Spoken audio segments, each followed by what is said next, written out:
So papauli na mon halin sa sikat nga kahoy diri sa Hinigaran na matchoy kami diri sa Barangay Tugis. Dito kami sa Barangay Tugis guys sa Hinigaran na matchoy naman tadi kaging gutom.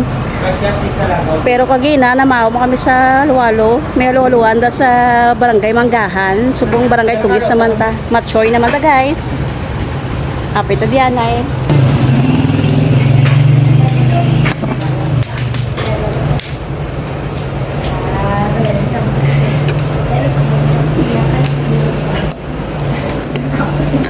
Beta, namit ka ba choy? Kasama na ano yun eh.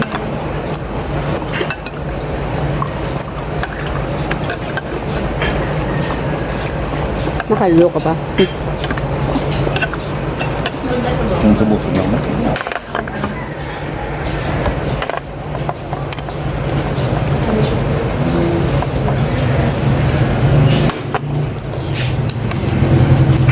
Kanami tadi sang kaon namon no kay giturulo na yung balhas ko sang higop sang sabaw sang batchoy. Grabe ikaduwa na ning kapamahog ging gutom gid ko sang pictorial dito sa sikat nga kahoy ba.